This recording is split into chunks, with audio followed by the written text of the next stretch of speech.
Ladies and gentlemen, this past weekend on Sunday at Minecon, Jab introduced the new features for Minecraft 1.11, which we now know is the exploration update. And here we have Minecraft Snapshot 16w39a, the first snapshot to contain all of these new features. By the sound of it, this is pretty much it. We're pretty much done getting new things for Minecraft 1.11. So get in there, test this out, and report all the bugs that you can find so that the Mojang team can finalize this and release it properly. It sounds like the Minecraft 1.11 release is not that far away. With all of that said, let's get into the changes and additions for this snapshot, starting in the end with Shulkers. Shulkers now drop a new item called Shulker Shells. The drop chance is 50% and it rises a little bit with each looting level to 69% with the looting 3, but you can at most get one drop from each shulker. These Shulker Shells are used to craft Shulker Boxes. Place 2 Shulker Shells above and below a chest in the middle of a 3x3 crafting grid to craft a Shulker Box. These boxes are portable inventory, the long-awaited solution to the inventory problem in Minecraft. Place items inside a shulker box and then break it, and the items will remain inside of the box. It has 27 item slots and you can put anything into it except another shulker box.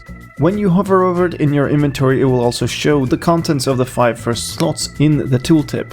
Shulker boxes can be mined by hand, but it is incredibly slow. You're better off using a better tool, and the tool for the job is a pickaxe.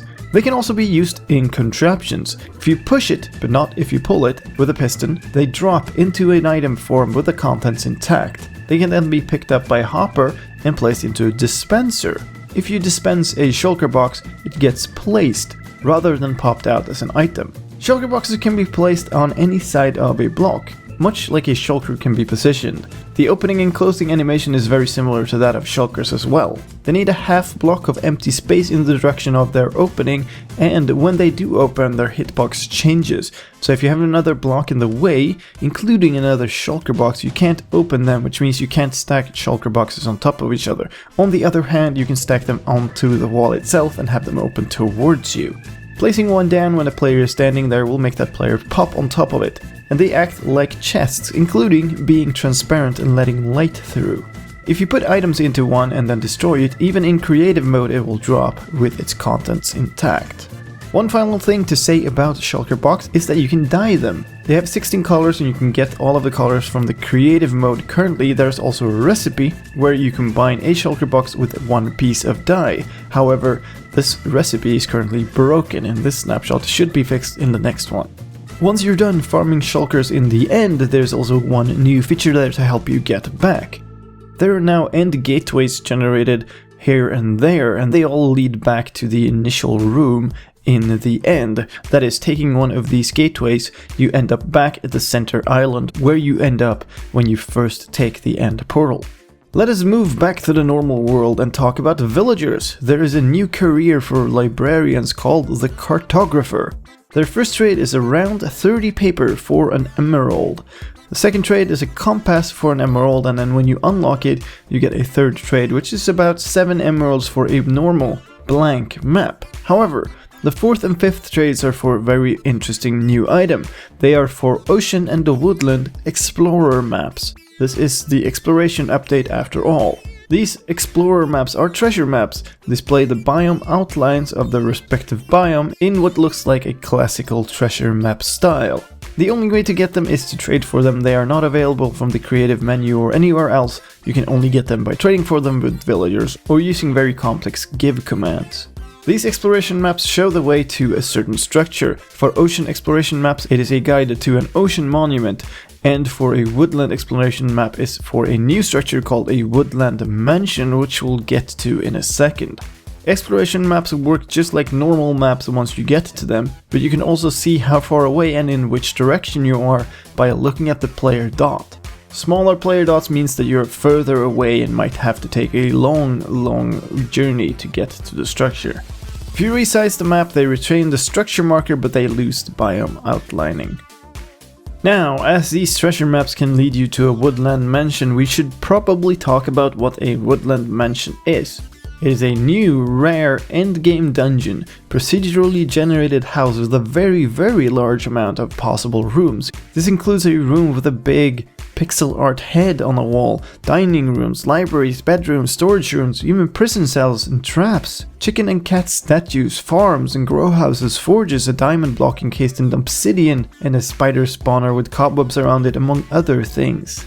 Notable here is that you can get a full diamond block, and also that there are rooms that are traps, including a room that is a trap chest with TNT around it and lots of silverfish blocks, so be careful. This is a mid-game to end-game structure, I would say, and it can be fairly dangerous, but it also has good loot. The structure has 3 floors, 2 big floors and 1 smaller floor at the top. It can also have basements and underground prison rooms, and in these prison rooms you can find zombie villagers. The inhabitants of these woodland mansions are ill-willed villagers. They are villager castouts called illagers. Illagers drop emeralds with a 50% drop chance when killed by a player, and each level of looting used will add an additional 50% chance to drop an emerald. This means that looting 3 will drop anywhere between 0 and 4 emeralds. Illagers attack players and also they attack villagers. And they do not respawn, so they're only the ones that you will find in the Woodland Mansion when you get there. There are 2 types of villagers. The Vindicator, which is a melee mob with 10 hearts of health. It moves as fast as a normal villager, so it's a very fast enemy type.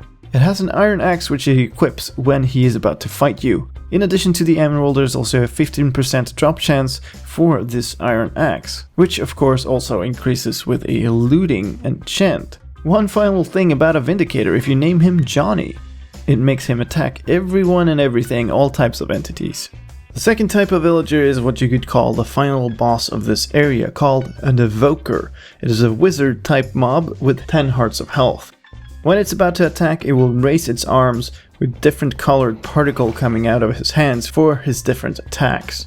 He has 4 different spells. A Fangs attack, which summon a line of fangs to spring out of the ground and deal 3 hearts of damage. He can also summon a new mob type called Vex, which can fly and clip through blocks, 3 to 4 of them at a time. If you start getting close to him, he will run away from the player, and he will use another version of the Fang spell if you get too close. Instead of a line, it will summon a circle around him of fangs. Their final type of spell is a kind of troll one. They can convert any blue sheep into a red sheep, and why this is more apparent if you recognize the sound that they play when they do so. Evokers have a 100% chance to drop a new item called a Totem of Undying, regardless of how they are killed. The Totem of Undying has one function: it brings you back from the brink of death when you hold it in your hand. Which is to say, it prevents a killing blow from actually killing you. This works whatever the cause of death except void damage or the /kill command. When the totem saves you, you lose all of your effects, but you gain 4 hearts of absorption and 45 seconds of regeneration. When this happens, it plays an animation with a lot of green particles around you, and a totem item is shown across the screen. The item actually prevents the death, so your death statistic does not increase. The items don't stack, so you can only hold 1 in each hand at a time, and they even work on mobs if they manage to pick one up. I mentioned before that evokers summon a new mob type called the Vex. The Vexes are flying or floating mobs. They can phase through walls, through blocks, and they wield an iron sword. If you put armor on them through commands, they don't show them. A Vex has 7 hearts of health, and they go red when they're about to attack. How heavy they hit depends on difficulty, 1.5 hearts for easy, all the way up to 6 hearts for hard. Vexes also have a life ticker. They take damage and die off over time. Regardless of how they are killed, they never drop any loot. That was all of the new exciting things in the Woodland Mansion. There is, however, one more added mob in this update. They are llamas. Llamas are a new pack animal. They are tameable and can be ridden, but they cannot be steered. You can put chests on them, and they have a unique attribute called a strength. And depending on their strength, they have a different amount of item slots when carrying a chest. The number of slots goes from 0 to 15 item slots. You can also put a carpet on them like a saddle. Each color of carpet produces a unique design. Llamas have an attack as well. They have a spitting attack that does 1 damage. They are generally neutral, but if you attack it, they will attack you once back. Wolves are afraid of llamas. Wolves run away like skeletons run from wolves. And any llama that is not a part of a caravan will behave aggressively towards wolves and attack them on sight. So what was that about a caravan? If you lead a llama, other llamas nearby will try to line up and follow that llama, which means that you can form a caravan of llamas carrying chests. There are 4 variants of them: brown, creamy, grey and white, and then there's one unused texture, so we'll see if that comes into play at some point. If you kill a llama, you get 0 to 2 leather, and looting has no effect on this. Finally, you can feed them with wheat to cause them to grow up quicker, and they can be bred using hay bales, but don't do that because it currently crashes the game. Hey, it's a snapshot after all. Let's take a quick look at a few item changes and fixes as well. Maps. They now work in the end. This was teased by the developers on Twitter and actually included in one of the previous changelogs, but now it is actually there. Maps will now properly work in the end. There's also a new type of enchantment. They are uncommon and only occur in loot tables, although it appears that you can buy books of them from villagers currently, which is probably a bug. They are cursed enchantments, a curse of binding and a curse of vanishing. Armor items with a curse of binding will, once equipped, not be possible to unequip. They can only be unequipped by dying and can otherwise only be removed by running out of durability. So be very careful if you have an item with both binding and mending, because you'll be stuck with it for a long time. There's also Curse of Vanishing. The Curse of Vanishing means the item will disappear entirely instead of dropping when you die. However, if the game rule Keep Inventory is on, that means even items with Curse of Vanishing do remain. One final fix is an interesting one for combat. Disabling shields with axes wasn't working properly in the previous snapshots, and that works in this one. One new redstone block has been added to the snapshot. It is the Observer block previously found in Minecraft Pocket Edition. This block is a block update detector block and is crafted with 6 cobble, 2 redstone dust and a piece of quartz. The Observer block is directional. You place it like a piston with the front side towards the target. The front side has a big circle and the back one has a smaller circle. The block fires a 1-tick redstone signal when a block update happens on the front side. The signal has a strength of 1, so they can be properly tiled. Do note that while this block was ported in from Pocket Edition, the redstone systems are actually a bit different, which means that it might behave slightly different. Also note that no changes have been made to quasi-connectivity or other mechanics, so the old style bud switches still work as they used to. Observer blocks can detect changes at 20 ticks per second, which means that they can handle a 20 tick per second clock. They seem to update instantly and can be used to carry an instant redstone signal, including vertically. The tool to break them is with a pickaxe, and they do block light, but for other purposes they behave like transparent blocks, so they can't be strongly powered by a redstone signal. All of these new features have introduced a bunch of new things that can be useful for command blockers and map makers. Small change but might be big as a quality of life improvement when you're doing command blocking. Tab completion and /help results are now sorted alphabetically. There's a new command in this snapshot as well. It is /locate. It is used to locate the nearest structure of a certain type. So you give it a structure type name and either a starting point or a player to start it. It will find the closest such structure and point it to the chat. Sadly, it can't be used with other commands. It doesn't return anything that can be put into stats, for instance. So currently there's no way to use /locate in a useful manner for maps. There are new entities of course as well. The new mobs are called Vindication_Illager, Evocation_Illager, Evocation_Fangs, and Vex. The first two are obviously just the new mobs. Evocation_Fang is a new entity for the Fang used by the Fang magic attack, and Vex is obviously the new type of Vex mob. Evokers have a spell ticks value, which notes how many ticks it is until it will cast a spell. Vexes have a life ticks value. When that ticks to 0, the Vex takes damage and then the values are set to 20. Both of these are reduced by 1 every tick. Vexes also have a bound X, bound Y, and bound Z field. When that is set, they will fly towards those coordinates when they start to get too far away. The Llama is also, of course, a new entity. Llamas have a variant field that accepts 0 to 3 as a value for the different types of llama. They also have a strength field. It's the number of slots it can carry divided by 3. Finally, they have a decor item, which is the item that is in the saddle slot.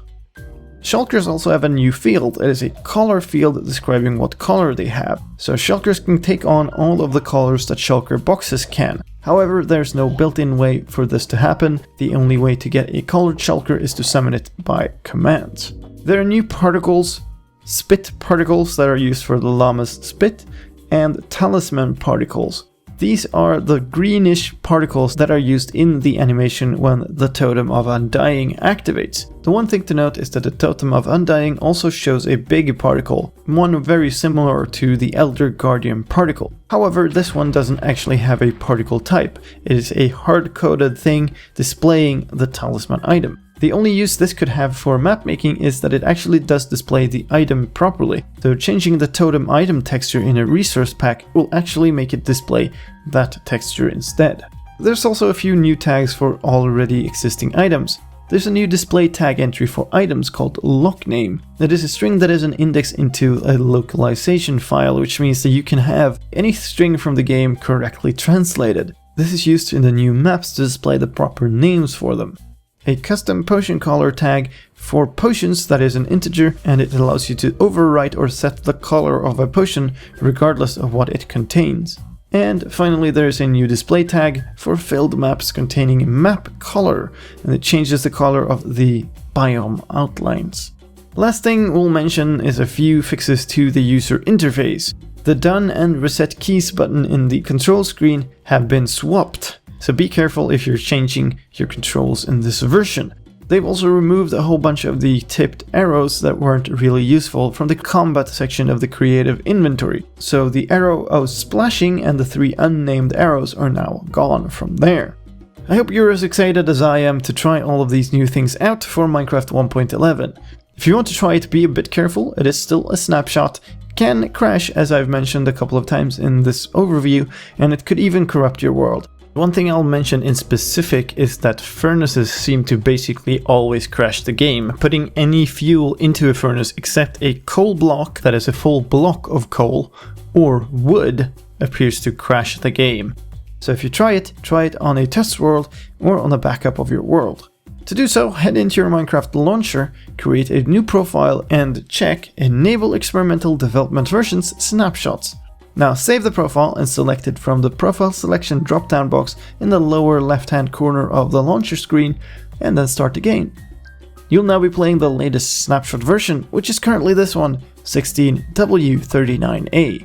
If you do try it out, make sure that you leave bug reports and feedback on the Mojang issue tracker so that all the bugs can be fixed and we can have a smooth and stable release of Minecraft 1.11 soon, it appears. My name is slicedlime. If you want to stay up to date, subscribe to my channel and keep an eye on the Minecraft News playlist that has update videos for every new Minecraft version and snapshot. Thank you very much for watching, and I'll see you next time.